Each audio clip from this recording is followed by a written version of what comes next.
Until around the time I turned 17, my life was mostly uneventful. On days when it was nice out, I would take walks around the house's grounds, sometimes napping beneath a tree. It was picturesque, and you were always there with me.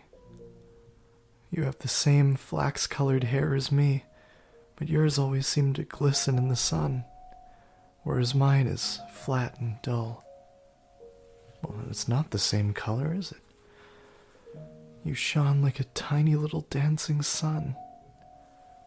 At the time, I assumed that was how life would always be. I genuinely wanted it to be. Ooh, that's picturesque. Following my 17th birthday, though, I was met with a deluge of changes. First, Father fell ill and passed away shortly thereafter. With his death came the question of who would be the next head. As the oldest son, normally it would fall on me to take his place. I was 17, by all means enough of an adult to handle things myself. Or well, that's what I thought anyway. Nobody else did, though. After discussions I had no part in, it was decided that my uncle would be the next head. That they weren't confident I had the spine to do the job properly.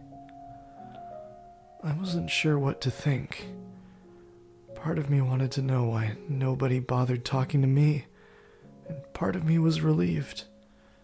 Somewhere inside, I knew I didn't have what it took. So I was more than happy to let someone else take that responsibility. If it meant I could go on with my quiet life, I didn't care who they picked. My uncle, though, seemed to have caught on to my apathy, which he did not take kindly to, and in response, he formally disowned me. I don't think that's the correct response to apathy in this situation. I think the more realistic thing to say is, he was scared I would grow a bit older and more ambitious and try to take the seat from him. I don't know. You're not the only one who still had some growing up to do, Nellie. I wasn't quite the adult I'd thought I was either.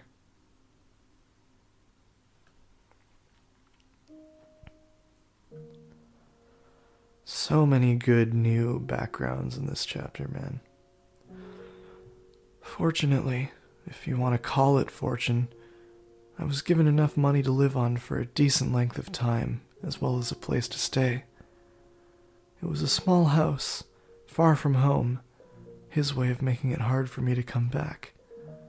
Not that I had any intention of returning, but the best thing to come out of all of it, come out of it all, was you coming with me, Nellie.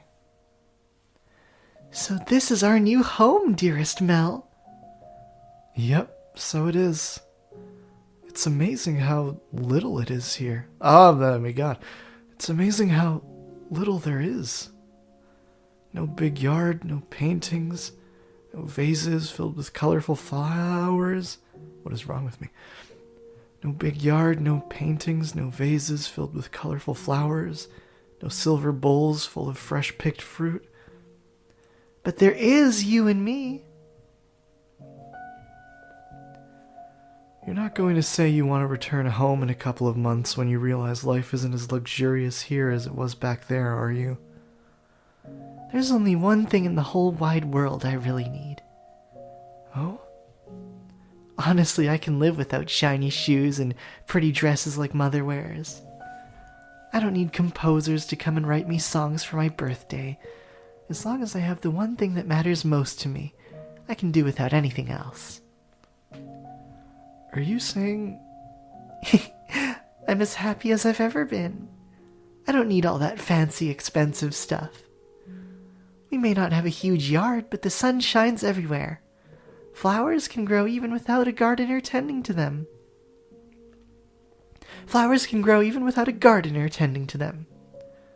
Nellie, I'll do whatever I can for you, dearest Mel. Are you hungry? I'm hungry. Oh, yeah, a bit. All right, I'll make something then. Start off with some fruit jam and maybe make a pie out of it.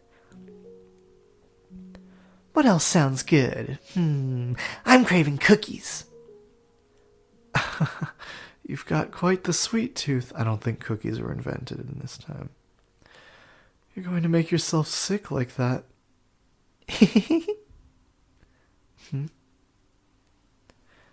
That's the first smile I've seen since we got here. What? That can't be right. I'm sure I've been smiling. Nope, you've been frowny all day. Whatever you say. Forget about all that stuff at home. We've got each other. We can do this. Who cares that we're not rich anymore? We'll figure things out in no time. And then we'll have even more fun than we did back there. Yeah, you're right. It'll all work out, dearest Mel. I'll always be here for you. You've got yourself an adorable little princess. What more could you possibly need? Cheer up. Thanks. I'm really glad you decided to come with me. Did you think for a second I wouldn't? I'm your princess, dearest Mel. And princesses belong with their princes. I suppose so. Until that day, I had never known how good it felt to have someone who wanted me in their life, who saw me for me. I realized for the first time how blessed I had always been. I was hardly prince material. I wasn't strong or handsome or regal enough for that. But Nellie calling me her prince gave me the illusion of being worth something. And then in reincarnation, they cast him as the most stereotypical, princely-sounding voice actor you could think of. It made me feel like I could keep on being that richly blessed young man, even this far away from home.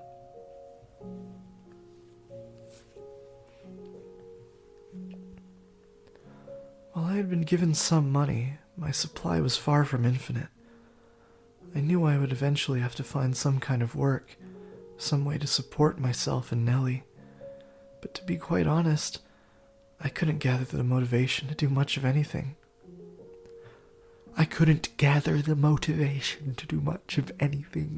Slurring my words, as always, it seems.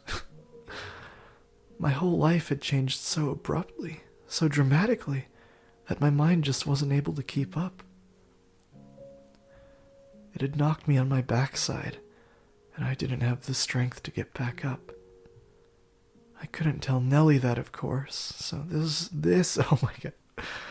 I couldn't tell Nellie that, of course, so this is what I said instead. I'm staying home because I want to be with you as much as possible. And she happily took me at my word. Our new life together was quiet and unremarkable. Even so, it was still a constant stream of new experiences for the two of us, having been pampered our entire lives.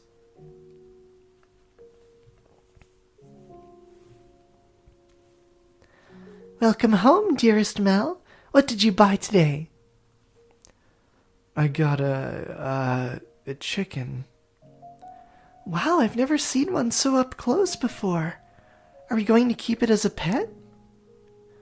I was planning on using it for supper. What? You're going to cook it? That's the idea.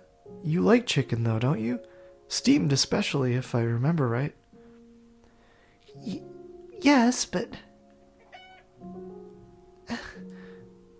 it's all covered in feathers and flapping about. How are we supposed to cook it? If I remember, the guy said you have to pluck its feathers, then cut off its head and drain all the blood. Ew! No way, absolutely not! Not in a million years! You do it, Mel. What? I've never done this before. Well, I'm not, so you do it. All right. I'll bring it to the... Not inside, do it outside. Okay.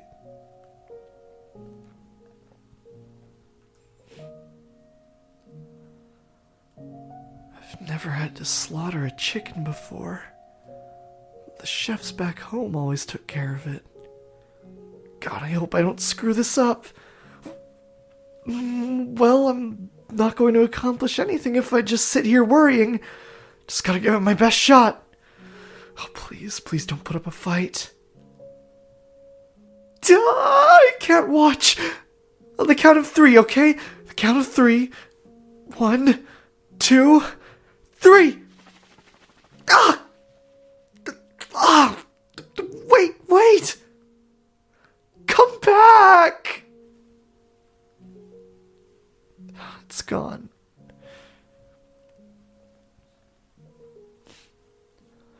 At first, I was just fumbling around in the dark, about in the dark, constantly messing up everything I tried. But in time, I started getting more comfortable with things, and I stopped pining for my old life. For the longest time, I couldn't shake the memory of the fact that I had once been a noble. I was constantly wondering how I had ended up there, why this was happening to me. Nellie had seemed to have adjusted fairly quickly, but I wasn't faring so well. I was surprised, honestly. I figured if anyone was going to have an issue with our new lifestyle, it was going to be her, not me. Back home, Nellie had tended to be, well, a bit of a princess. A bit? She was frequently harsh with the Abigails, scolding them for the smallest of things. There were times I thought she might be biting her tongue for my sake, but every time it crossed my mind, she would say, "I've got you, dearest Mel. Everything's just fine." And it was those words that kept me going. Oh, dearest Mel, I just had the most wonderful idea. Would you like to hear it? Sure, what's your idea? We should get married. What? You can't be serious. As serious gets. I mean, we're basically married already in everything but name. Yeah, because you have the same last name. Already, for a reason. That was poorly phrased. I thought that would be a cutting remark. It wasn't really. We can't do that. We're siblings. Nobody here needs to know that. They can guess from our hair and eye color, though. I don't think we look that much alike. Anyway, whatever gave you that idea? If we get married, then we can be together forever. We can do that just as well as brother and sister. It's not the same, though. No one ever says two siblings lived happily ever after. I want to be with you for the rest of my life, dearest Mel. And the best way to do that is to get married. But Nellie... What are you so hesitant for? Is there someone you pine for? God, she's so fucked up, man. Ugh. Like, yeah, I feel for her and all that, and all the good character stuff they do with her, but just on a gut level, I hate everything about Nellie. No, but... Then there's no problem. We're blood-related siblings. Does she realize that getting married means eventually having children? And everything that leads up to that? I shouldn't exclude Mel. I hate Mel, too. Everything about him. These two are excellent characters. And if I didn't think so, then this probably wouldn't be my favorite story ever told, because they're a huge part of it. But yeah, isn't that amazing? When there are characters in a thing who you love, for their function in the story, but absolutely despise as human beings, that's always the best. Not enough. So many people fucking judge a character's worth based on how much they like them, and I think that's fucked. That goes against the teachings of the Lord. Yeah, preach, Mel. The Lord says you should love fictional characters you hate. I'm in a mood today, it seems. No, she's still just a kid chasing after a fairy tale ending. She doesn't understand the reality of what she's saying. Sometimes I'm not too sure what to do with you, Nellie. Oh, that was out loud. Sometimes I'm not sure what to do with you, Nellie. So you'll marry me? And then do me? Well, right now, I know you need God's word. Starting tonight, you're getting your own private sermon every night, understand? Ugh. God, it's amazing how terrible both these people are. My instruction was as much for my own sake as it was for Nellie's. I'm not going to lie. The thought did cross my mind that her proposition might not be so bad. For one, I couldn't imagine spending the rest of my life with anyone else. Yeah, that's the fucking problem. Is because you two are inextricably bound. You only ever stay with each other. You never go outside of yourselves. And when Mel gets a taste of that, he goes fucking off the deep end in the other direction. And it had been her smile that had kept me going when things got difficult. But I knew that it was a sin, and I didn't think I would be able to live with myself if I crossed that line. So night after night, I taught her, reminded her that we were brother and sister, and that we didn't have to be anything more for her to be the most important person in the world to me. See, that's a healthier mindset. Your sibling can be the most important person in the world to you, even if they are of the opposite sex, or of the sex you're attracted to. But yeah, just everything else surrounding this is fucked. And after about our 3rd month away from home, that life began crumbling. Nellie woke up one day with a high fever that refused to break. At first, I thought it was just a cold and that she'd be over it soon enough. But as much as I tried to convince myself, oh, she'll be better tomorrow, she just kept getting worse until eventually she couldn't even get out of bed. She had visibly lost weight, and I had never heard her voice so weak and lethargic before.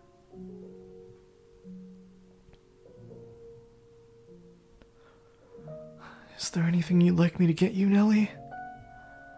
All I want is you to be here with me, dearest Mel.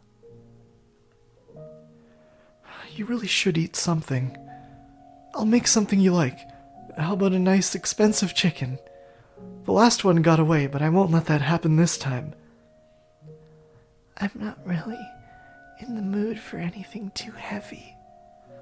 Oh, okay. Don't you worry, Mel. I'll be better before you know it. Yeah, you will. You'll be just fine. Everything's going to be back to normal soon. Mm-hmm. Watching Nellie grow weaker every day scared the hell out of me. I desperately did not want to lose her. If I lost her, then who would be left that wanted me? Who would tell me I was worth something? Who would say nice things about me? Who would be there with me every day? The answer to all of those questions is yourself.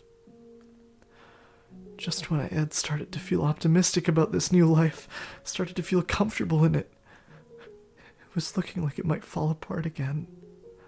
I searched everywhere for some medicine that could cure her, healthy foods, fruits and vegetables with supposed medicinal properties. Anything I could get my hands on. And I think you have to accept that this narration is sort of abstracted. It's not like the exact tone of voice Mel would be using to convey this story to Michelle and Nellie. Because, he says things. I can't think of an example off the top of my head, but he says things. People telling stories to people in this game diegetically and then launch into a whole backstory sequence, they tend to become a bit of a narrator in tone themselves. And they step a bit out of character, I guess is what I'm saying. They're not exactly how they would be conveying that in the real life fiction of the world. They become more omniscient. So I think the performance sort of naturally follows that. I prayed. And Nellie, you were overjoyed. You were thrilled I would go to such lengths for you. But the reality is, I was really doing it for myself. But as much as I searched, I couldn't find anything that worked, and I started to panic. I would go to bed at night afraid I'd wake up the next morning, and Nellie wouldn't. I was already grasping at straws, and I was ready to try anything that had even the slightest chance of curing her. And then one day, I heard whispers. Whispers of a witch who lived by the lake. They said she was a recluse, that she hardly ever left her house, and that she hadn't been down to the city in years. They told me she might have some medicinal herbs that could They told me she might have some medicinal herbs that could help, so I rushed down to the lake to see her. God, so many good backgrounds. Sitting by the shore was a small cottage, even less luxurious than where Nellie and I were living at the time. Sorry if you can hear my tummy grumbling. Still need to eat, have yet to eat. Probably that's why I'm in a weird mood. Seeing the thin trails of smoke rising from the chimney, I was convinced the rumors were true. A witch lived in that house. I wasn't sure what to expect. Being a recluse, I figured she wasn't going to be very sociable, at least. To tell you the truth, I was kind of scared to knock on her door. But I exhausted all my other options, so I clenched my teeth and gave the door 2 firm raps.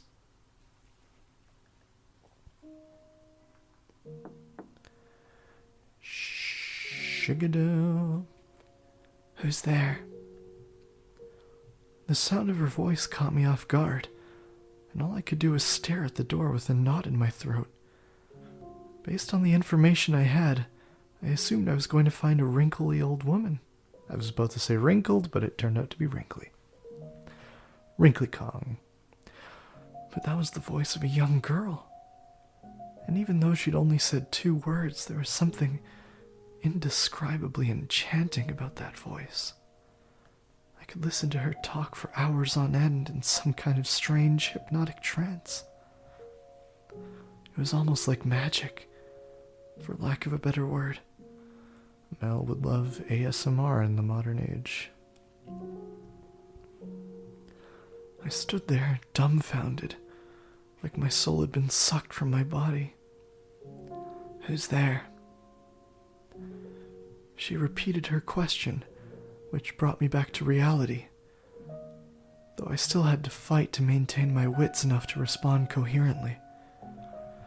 My sister has fallen very ill, and she desperately needs medicine. I was told that the person who lives here is a skilled herbalist. Is it ever pronounced herbalist or is it herbalist? I don't know. Could I please get something to treat her? What are her symptoms? She's got an extremely high fever that won't come down. She has no appetite, she's only drinking water, and she can't get out of bed. We're going to want to lower her fever first. After that, get her on a nutritious diet. I'm going to give you 2 medications. Give her the first while her fever's high, and the second after it's come down. Thank you very much. Her voice wasn't bright and energetic like Nellie's. It was more restrained, somber, and quiet, yet simultaneously clear and sharp. The sound tickled my curiosity. I wanted to know what she looked like. I wanted to know what kind of girl stood on the other side of that door. With a voice that pretty, she must be equally lovely, I thought. She must be equally lovely, I thought. I don't know. And I had to see it for myself. And my wish didn't fall on deaf ears. When she opened the door to hand me the herbal medicine and take my money, her head peeked out between the crack ever so slightly. I said I would tell you everything exactly as it happened, so I'm going to be perfectly honest with you. It was unsettling. It was nothing like I had imagined from her voice.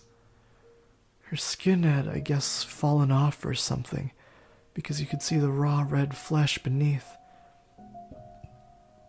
To say it was hard to look at would be an understatement. I've never understood that. I've never understood looking at a disfigured human and thinking that's hard to look at. If anything, on like a primal level, it's interesting to look at because it's different. I don't know, but then a lot of people on a primal level are afraid of things that they don't understand, to use the fucking eons old adage. Most of her face was covered by a black hood, so all I could see was her mouth and chin, but even that much was harrowing. But the last thing I wanted to do was look away. For all I knew, that was why she had become a recluse, and I couldn't let myself hurt her, so I suppressed my own disgust and put on my best smile. You wouldn't have said that if she were an older woman. You would have looked away. People often tell me I have a very pleasant, amiable smile, so I figured I could use that to prevent her from picking up on what was actually going through my mind. And when she saw my face, a look of surprise seemed to cross hers.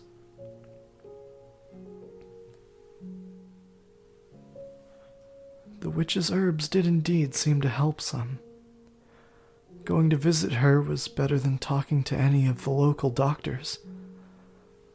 Nonetheless, Nellie hadn't been cured. She was only feeling a little bit better. So I kept paying the witch visits, kept purchasing more herbs from her. And every time I went to that cottage and heard her sweet voice, I imagined how much sweeter it would sound without a door obstructing it. Even knowing what she looked like didn't stop the curiosity from growing within me. Wow, what an honor for her. From what I gathered talking to her, there wasn't much of an age difference between us either. She was 16 and I was 17. And I'm sure you know how it is. When you meet someone around your age, you feel a sort of sense of kinship. That hurts the Michelle. This girl I had originally believed to be some kind of otherworldly witch was starting to feel like a regular person to me. Through our conversations, I managed to learn her name, as well as the fact she had come from a faraway country. We were both a long way from home. Thinking she might open up even more to someone who'd been through a similar experience, I decided to try inviting her to go on a walk with me. It's not healthy to stay holed up inside all the time. You've got this beautiful lake right here. What do you say we take a little walk around the shoreline? To my surprise, she accepted.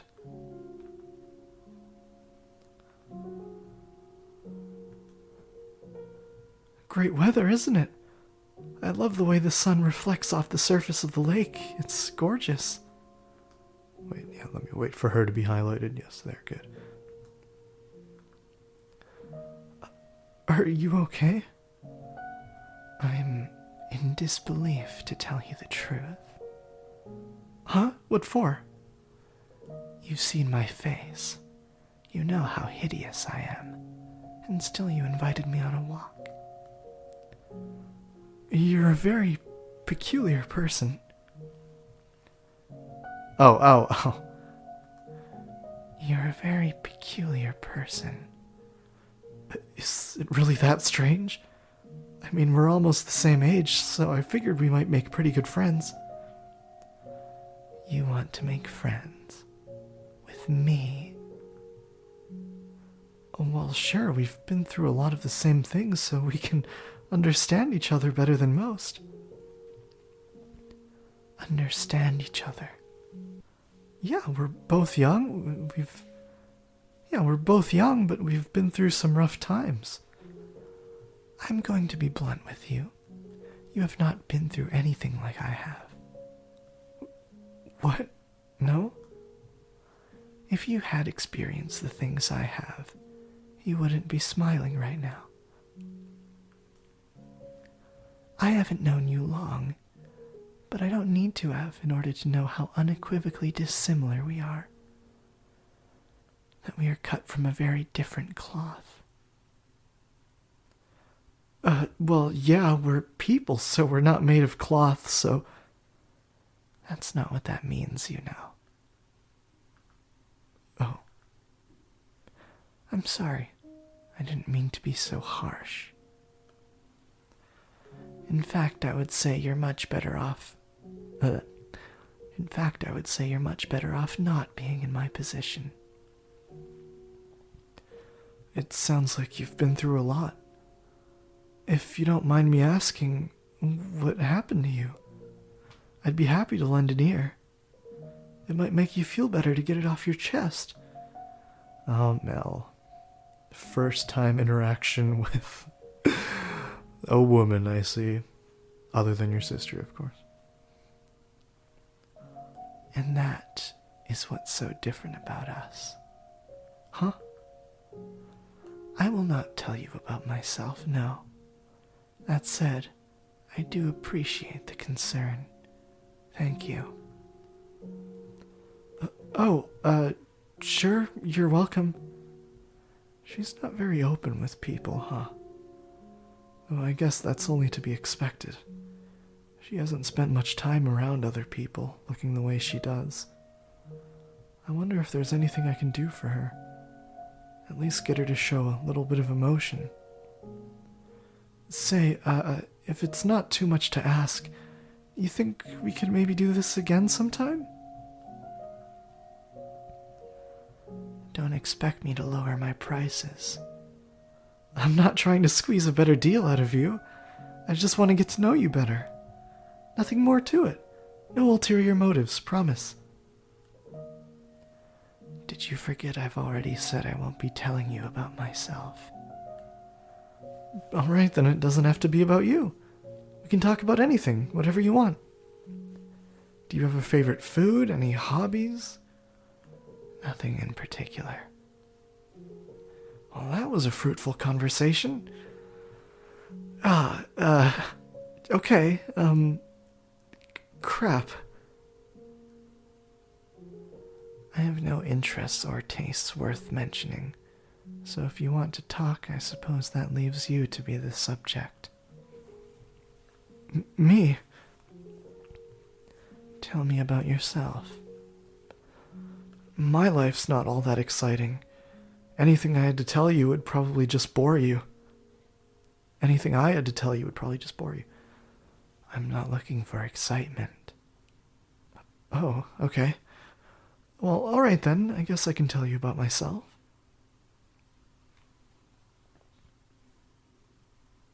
And so I did. I told her about my family situation, and I told her about Nellie. And that was pretty much all I had to talk about. For the most part, she hardly even reacted to anything I said, so it was difficult to tell if she was listening or not. but she would urge me to continue whenever I'd go quiet for more than a few moments, so I suppose she was listening. Every time I came to purchase more medicine, we would go on a walk around the lake together. A single loop around the shoreline didn't give us much time to talk, but my attempts to reduce our walking pace or stop to extend our time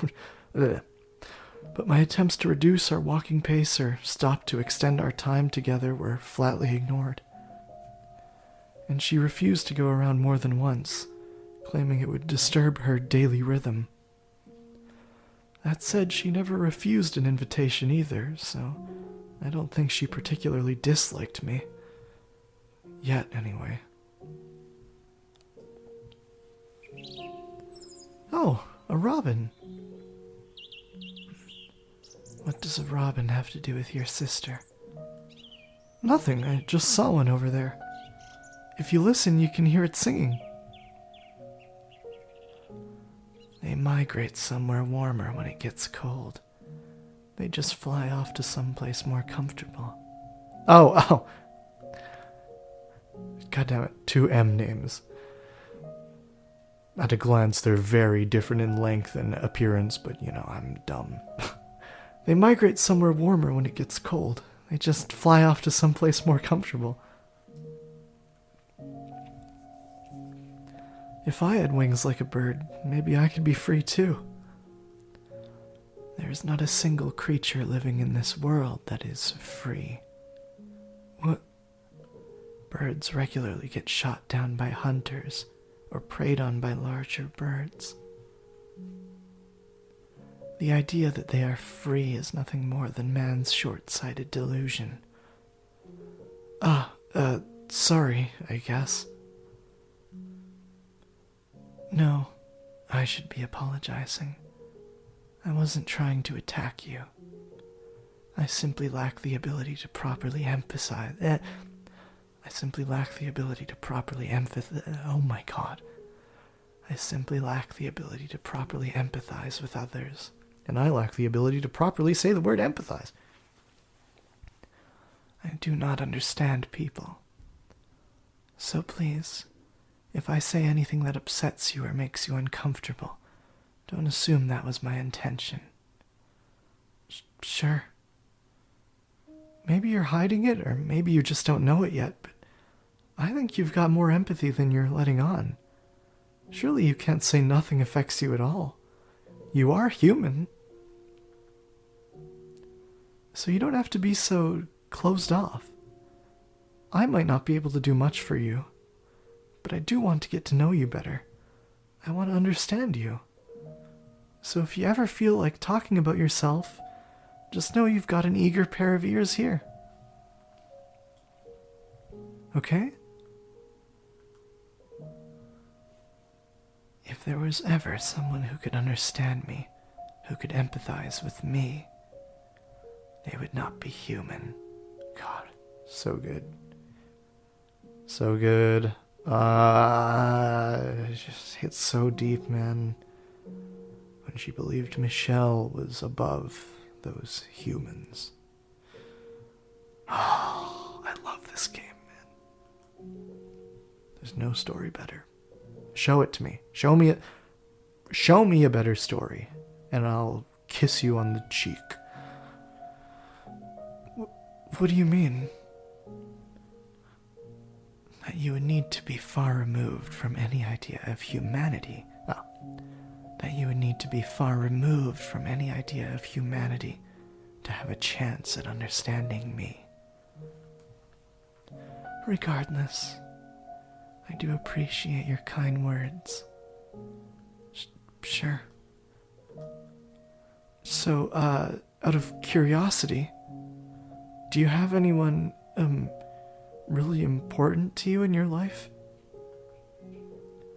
Not at the moment. Does that mean you used to? I'd love to hear about them, if you don't mind. They're all long dead.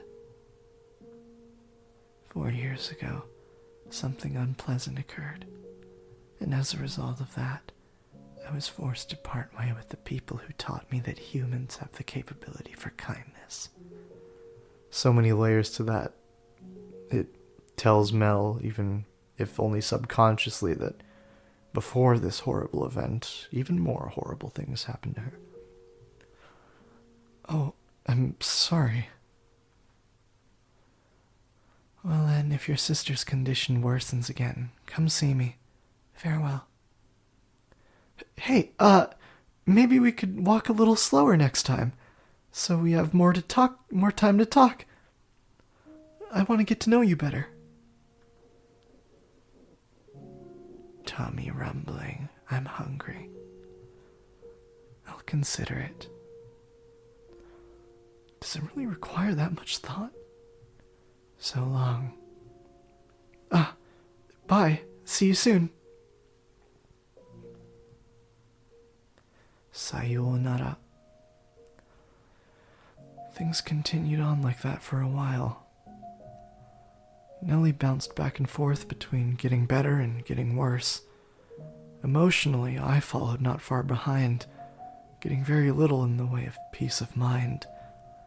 Having to spend so much time worrying over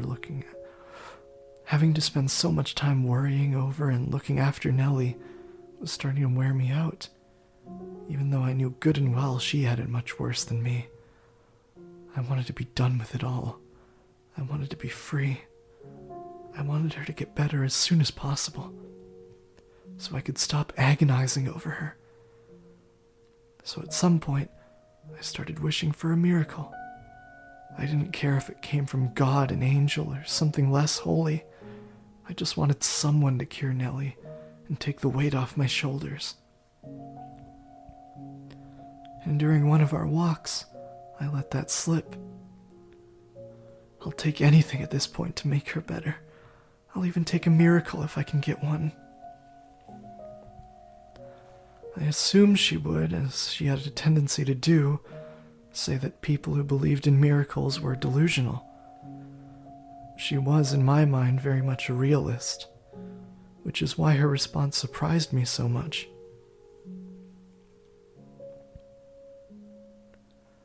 Do you sincerely wish for a miracle? What? Do you truly want a miracle, no matter what form it may take? Well, yeah. I've tried everything else. God is all I can ask for help anymore. God is all I can ask for help. Well, I don't know. I know what you're going to say. There's no such thing as miracles. If there were, Nellie would already be better.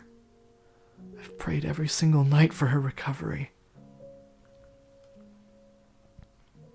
It's all just a delusion, I know. Miracles do exist. What? If you have faith, and you sincerely wish for her to be healed, you will be granted your miracle. What are you talking about, Morgana? You've said many times that you wish to know me. You've said many times that you wish to know more about me. Yeah, I have. Well, I'll grant you that wish. As you listen to my story, you will come to understand why I said you will never be able to empathize with me. And as you do, hope will sprout up within you. Here in my lakeside cottage, I am known as a witch, but I did not used to be called such. No, I am the daughter of God.